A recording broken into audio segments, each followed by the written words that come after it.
hate the word survivor, but because that's what we all do in one way or another. But as a child, I was I was sexually abused for a period of 3 years, from pre-puberty just to the end of puberty. It started toward the end of 6th grade, and it stopped toward the end of 8th grade going into 9th grade. And the first time it happened, it was extremely violent. And I grew up in a very, very rural area and had absolutely no idea that anal sex was a possibility, that I knew about rape, but to me, it didn't seem to be a possibility. This was an adult friend of the family, clearly no friend. He had been hired to babysit me and my siblings while the adults who took care of us were away in Europe. And I believe this was like the second day or so, and it was extremely rural on a farm, and we were swimming in a pond at a far distance. And it started off as a game, and before I knew it, he was, beating on me, pushing on my back, and it was just a very violent rape. At the end of it, he said, what we've done here, what you've done here is a lot worse than stealing a cookie. He said, you better hope that nobody finds out about it. And he walked away and left me there. And I just kind of stayed there for a while. I don't know if it was a shock. I don't know if it was the pain, because there was a lot of pain. There was a lot of blood as well. My face was scratched, my belly was scratched just from the ground. There was definitely a lot of rectal bleeding. I slowly walked back, and there were 2 houses on this farm, and I went to the one in which he was not. And I took the first of about 4 showers that day. And it's funny, walking into the house, I was so sure that my older brothers were going to be able to look at me and tell instantly. And I think that day was probably the first time that I really learned to begin putting up walls, to become an actor, in essence. That happens to have been the first of many, many abuses. It became really bad for me because after about 6 months, I stopped fighting. I realized if I don't fight, I'm not going to get as hurt. And it made sense. It made perfect sense, and it makes perfect sense now. However, as a child in that situation, the minute you make that decision, you become an accomplice. You feel as though, okay, I am now consenting to this. And the fact of the matter is that this monster was manipulative, was controlling, had me in a position where I was frightened that he was going to tell,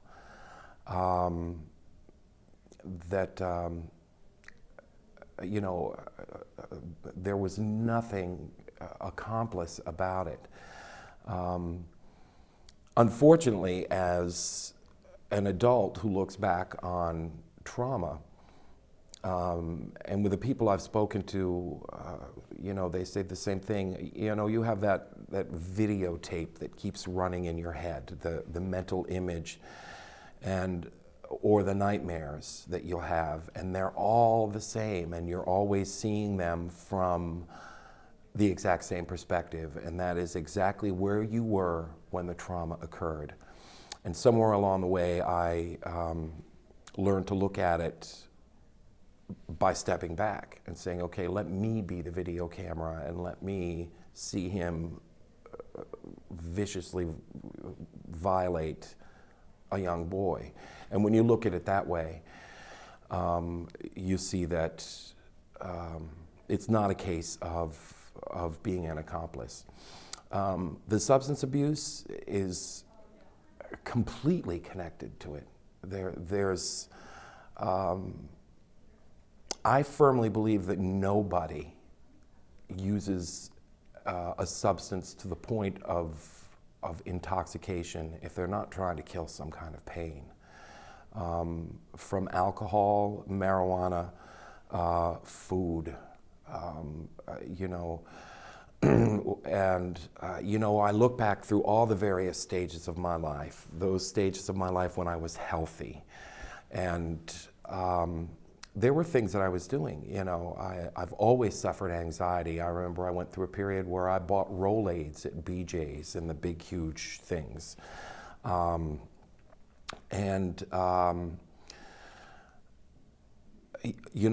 of it, it wasn't because I wanted to feel good. All of the drugs that I chose were drugs that were meant to numb. It's because I wanted to feel nothing. Feeling nothing was better than feeling the pain. But it doesn't work because, that's treating the symptoms. That's not taking care of what the issue is. I think my first run-in with substance abuse was with alcohol. And I was very young. The first time I got extremely drunk, I was in the 8th grade. And I drank massive amounts that first time, and mostly it was to show off. I was at a party, and I really didn't understand the power of alcohol, so I was drinking very large glasses of straight alcohol, and I enjoyed the attention it got me. All the older kids were like, "Whoa, come look at this guy." The sickness and the hangover that I suffered from that kept me from alcohol for a good 6 months. But then I began to drink again, and it was an evening thing, an after school thing. It got to the point where I found myself doing shots of Jack Daniels in the bathroom before school, throwing them up, and then saying, I've got to at least keep one down. I can't go to school like this. I can remember at one point I took alcohol to school in an old shampoo bottle that, by the way, I hadn't rinsed well enough. And then somewhere toward the end of 10th grade, I realized that I had a serious problem, and I stopped drinking. However, somewhere around the middle of my senior year of high school, I discovered pot. And to me, it seemed like a much cleaner, much safer way to get a buzz. I was a pretty heavy pot smoker for about 5 or 6 years. In addition, I think I did acid about 5 times. There was once with angel dust. This was back in the late 70s, early 80s, so there was a drug called the Quaalude, I used to do that. I preferred those drugs that were more sedating. I did cocaine once or twice and hated it. Speed, I hated it. In retrospect, at the time I would have said, no, I'm just partying, I'm having a good time. But it was definitely more than that. I then pretty much stayed away from substance. I met my wife, got married, finished college, and years went by. And there was nothing. There was no substance abuse whatsoever. And then in the autumn of 1998, I got struck with depression. And it took a long time to get the diagnosis of PTSD. I had never experienced pain like that in my life, and I was put on prescription medications, but it just wasn't killing pain. And I was in a situation where someone had pot, and I had some of it, and for a few hours, the pain was gone. So I was with that person for a weekend and I smoked pot the entire weekend. And then I continued to use pot, and I got to the point where I was purchasing it. It got to the point where, however, no matter what amount of pot I was smoking, it wasn't enough. And you know, it had been so long since my day of, you know, a nickel bag cost $5 to the prices and quality of what the marijuana is now, or was then. By this time, I think it was, you know, it was probably midway through the year 2000 that, that this happened. So for a period of about 6 months, maybe even a little less, I was smoking pot. And then it got to the point, I had a very good, well-respected, high visibility job.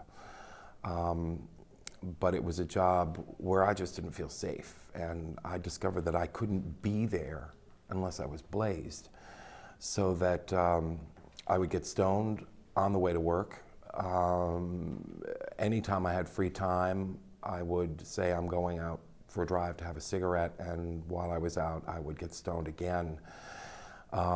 It got to the point where I was only content while I was smoking pot. The second I put down whatever paraphernalia I was using, the second I exhaled that last hit, that craving came in again. And, you know, all of the feelings that came back with it. In 1998, I hit severe depression, and you know, I don't think it's necessary to spend a lot of time trying to describe that. It's indescribable. I didn't get a diagnosis of post-traumatic stress disorder for about a year, and then in 2001, I was caught at work with marijuana on me. And at the time, it seemed like the greatest trauma I had ever hit. What it did do, however, was to get me put into a hospital. In addition, they found on me a 6-inch buck knife, and they got me to admit that I had a plan for suicide. And I think that's really where the healing began. I stumbled onto the Seeking Safety therapy quite by miracle. A fax came into the hospital that they were doing research and they were looking for subjects, and I happened to fit that. And that's how I got involved in the program.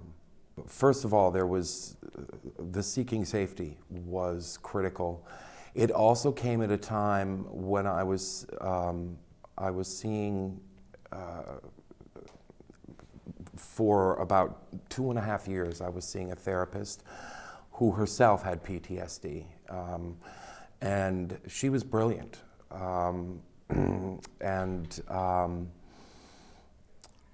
Both of those things were critical. I also had a very good experience when I was in the lockdown at the hospital. And you know, there were a couple of really good quotes that somebody gave me that I've used a lot. One of them was, yeah, you're right. Life isn't fair, but it's not fair for anyone. And in a twisted little way, that makes it fair. The other was, you own this, baby, it's your life. And you can go on taking the Effexor and the Klonopin and sleeping and waiting for this to go away, or you can start, you know, you could start doing the work. And that almost gave me permission to become very proactive. There's not enough out there written about male sexual abuse. I'm hoping that that changes. You know, but the people who have written about it have done a good job, and there are resources. This program is so structured that you know, it keeps you focused because it is so easy. You know, the human mind is like a puppy on a leash, and something will drag it off somewhere. Uh, this is very focused, whether you are, no matter what stage, you're dealing with at the time. So yeah, I've had some extremely good therapy. I spent a year in AA, for that matter.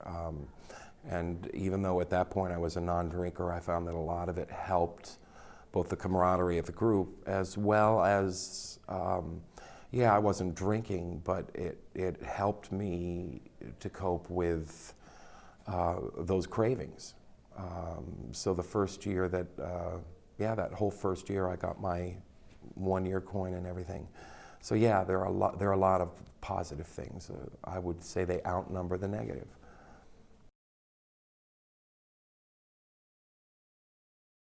I had a therapist who I think was just simply not understanding. My first therapist told me that I was suffering from an identity crisis, despite the fact that I really outlaid, not just the sexual abuses, but several other issues from my childhood that I didn't even go into. So that I spent a lot of time working on my marriage with this very first therapist, and he spent a lot of time talking to me, not a lot of time answering, not a lot of time responding. And I've discovered since then with subsequent therapists that a good therapist is going to ask you questions, is going to try to lead you and direct you. A good therapist is going to be gentle and respectful of your space and what you have to say. And this particular person was the sort of man who would leap out of his chair and come toward you. And as a trauma victim, that's enough to send you over the back of the chair. So yeah, if I would say that if you're not comfortable with your therapist, you need to keep looking, because everybody's different. This comes twofold, and the first one is not to give up, because it does get better. It's so impossible to believe that it does. The second one is that you're the one with the power. You're the one who has to do the work. That it's impossible to go to therapy and to do all of this reading and to take the medications and believe that something else is going to fix it for you.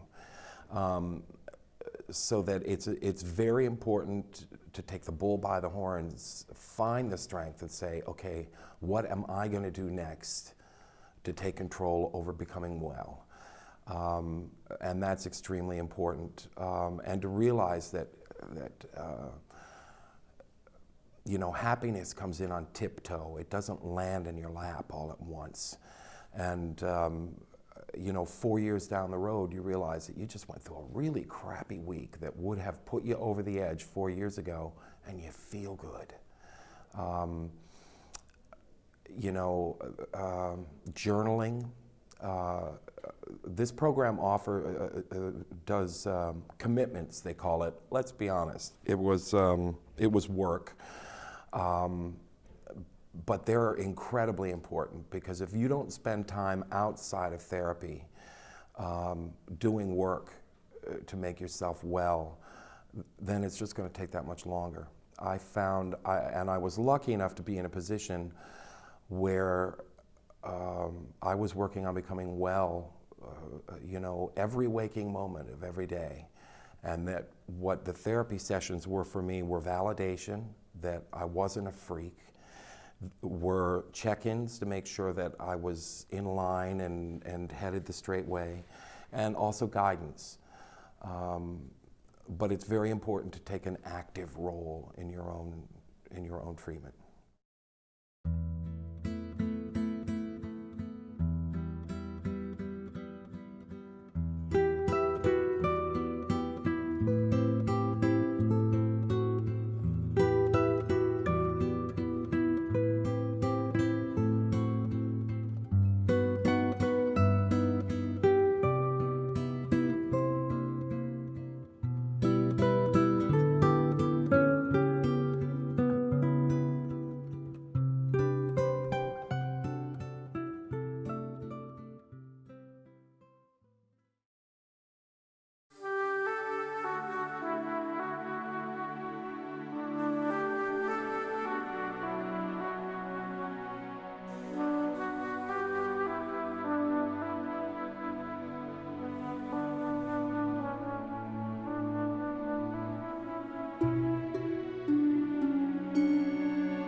Before starting this exercise, notice how you're feeling right now. If you were to rate your negative feelings on a 0 to 10 scale, with 10 being the worst, how bad do you feel right now? About an 8. About an 8. The reason to rate feelings is to see whether grounding helps to reduce the negative feelings, and then we'll re-rate the feelings after the exercise. Many people with PTSD find grounding very helpful. In grounding, the goal is to turn your attention to the outside world, to shift away from the inner world of negative feelings. You can detach and distance from emotional pain. If you notice yourself focusing on negative feelings, try to let them go like leaves in a fall breeze. Turn away from them, focusing your attention even stronger on the outside world. You may want to think of it as changing the channel, just like a television where you can change the channel to get to a different show. Keep your eyes open the entire time and look around the room as much as you like. Remember that you're always in control and try not to judge anything. Just notice what is. I'll give you grounding instructions for about 10 minutes, and we'll try 3 types of grounding: mental, physical, and soothing. You can see which types work best for you. I'll also be asking a number of simple questions. Please answer the questions out loud. All right. Mental grounding. Start by reminding yourself that you're safe, you're here today. Today is Thursday, and we're here in this room.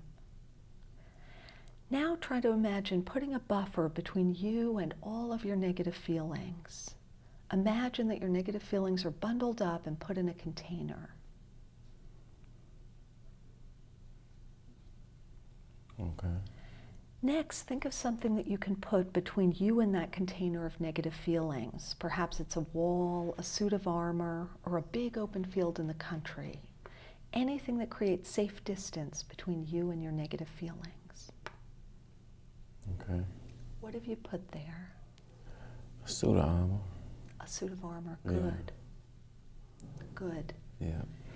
Now let's focus on the room. Look around the room, and if you would, name as many colors as you can out loud. Beige, gold, burgundy, white, green, black. That's about all the colors in here. In this room, silver, blue. Good. Now name as many objects as you can. Chairs, tables, glasses, pictures, lamps, plants. Good. Are there paintings or posters? If so, choose one and describe it, not judging it, but just describing everything you can about it. Colors, shapes, content. The picture here with the woman and the child. Dark colors. Blue. Little girl with a ribbon in her hair. Or pink. Or mauve color. The woman seems like she's holding some kind of umbrella. Or looks like there's a mountain in the background. The picture back there in the shadow. Good. Good. What color is the carpet? Burgundy with gold and blue swirls. And how many doors are there? 2. Are the lights fluorescent or yellow? Fluorescent. What color's the paint on the walls or the wallpaper? Beige. Do you see any words printed anywhere in the room on a poster or a book jacket? Like, for example, up on that poster on the left. Yeah, check in, check out. Good. Can you read each letter backwards, just Yeah. out loud? Nikchc. Good. Yeah. The reason to read it backwards is just to notice the letters themselves, as if you're seeing the letters for the very first time. Oh, okay. Good. Now we'll try naming some facts. Names of cities, as many cities as you can name. New York, Baltimore, Chicago, Detroit, Cleveland, Boston, Miami, Los Angeles. Good. Now try naming all the sports teams that you can remember. Patriots, Red Sox, Bruins, Lakers, 76ers. I like basketball. Jets, Eagles, Steelers. How about TV shows? Just names of TV shows. I like Seinfeld, King of Queens. I like 2020.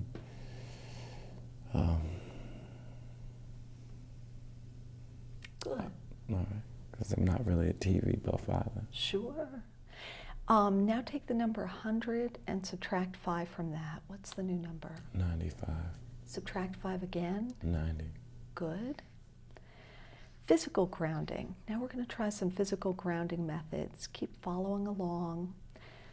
If you would, notice your feet on the floor. They're literally grounded, connected to the floor.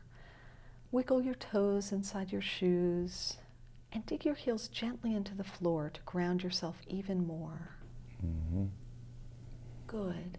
Now touch your chair and tell me anything you can about it. What material it's made of. Feels like canvas, metal, cardboard. It's cold. That's it. Good. Now, take this pen, pick it up and hold it, and say everything you can about it. What is it made of? Plastic. How heavy is it? It's not heavy at all. It's very light. Is it cold or warm? It's warm, I guess, because it just came out of your hands, but it's warm. What colors is Black. it? Good. Now clench your fists and notice the tension in your hands as you do that. And release your fists. Good. Now press your palms together with elbows to the side. Press as tightly as you can. Focus all of your attention on your palms, and now let go. Now grab onto your chair as tightly as you can, and after a few minutes, let it go. And finally, roll your head around in a circle a few times.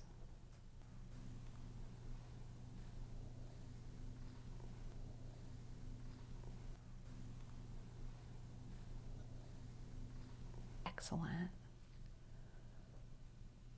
Good. And now soothing grounding. Let's start with favorites. Think of your favorite color. What color is it? Probably blue. Think of your favorite animal. What animal is it? A dog. Think of your... I love dogs. Good. Wonderful. Think of your favorite TV show. What TV show is it? Bernie Mac. Excellent. Think of your favorite season of the year. What season is it? Fall. Now think of your favorite time of day. What time of day is it? At early morning. Think of a favorite person. It may be someone you know, or it could be a famous person. Picture that person.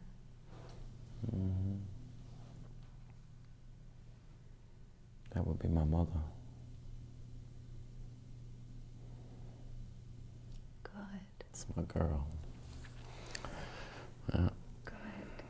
And if you want to, think of a favorite upbeat song and just try and remember the tune and the words. You want me to sing it? No, you could just remember yeah. it. Good. I got it. Now try to think of a safe place. Still keeping your eyes open, think of a place that's very safe, soothing, and calming for you. Maybe the beach, the mountains, a walk in the city, a favorite room, or a park. And if you can't think of a safe place, that's okay too. Just let yourself notice this room since we're safe here. Good. Where is the safe place? Right now, it's right here. I feel safe right here. Good. And now try and notice everything you can about the safe place, the colors, the textures, the shapes, the safety and calm of the place. Mm-hmm. Good. Yeah. You've done a terrific job. Thank you. Now, if you would, re-rate your negative feelings on a 0 to 10 scale, 10 being the most negative. What number are you at? Well, I'm not. Well, I have to say 0 right now because I'm not even there at that spot anymore. Good. Yeah, I didn't let that go. I lost that when I was looking at the picture. I'd have to say about a 0. 0, yeah, easily. Good. What did you notice about the grounding? What worked for you? What didn't work for you? A couple of things. When you asked me to put some distance in between me and the feeling, or the armor, that worked. I felt safe from that, but then when I put some distance between it with the taking my mind off of it by concentrating on what my surroundings and, you know, the pictures and stuff like that, that really just took my mind off of it. And I felt safe enough to take my mind off of it because I had this armor on. And for me, the armor is like it's a spiritual thing for me because I'm a Christian, I'm a practicing Christian, so the armor for me is the armor that God allows me to have to protect myself and stuff like that. But that's just a protection thing, so now to step away from it, you know, by taking my mind off and taking me out of the picture worked for me, so that was pretty good. And then just the tension thing, because I could feel my body was tense. You know, when I think about stuff like that, I get a little tensed up. So, you know, that exercise works also. I'm better than I thought. Yeah, so it's pretty cool. Good. Yeah. Could you imagine using it when you have a drug craving or feel really angry or really sad or upset? Honestly, I don't think that when I have a drug craving, that would be as effective. It's a lot to go into, but I don't. When I'm angry or upset, it's easier for me to do that than it is if I'm having the drug craving. I believe if I practiced it more, I would probably be better at it, and it would probably be an easier thing for me to do. But right now, you know, I think that's something that I would have to practice to get better at it. And that's a great point, because that's exactly it. If you can practice it Yeah. in times when you're feeling okay and just work with it, then it might be there when you need it. Yeah, I believe that. I believe that. And I believe that it could work too. You know, because like I said, it just took me completely outside of myself. I find that when I have a craving to use drugs, it's usually because I'm thinking about myself or something. You know, I'm locked. You know, and this is a way of like escaping from myself and getting and locking something, separating myself from a feeling, which it worked pretty good right then. So I would imagine that it would work, you know, with practice. It's something I'd be willing to try to do. I tell you that. You know, tried a lot of other things, and you know, I'm willing to give it a try. Excellent.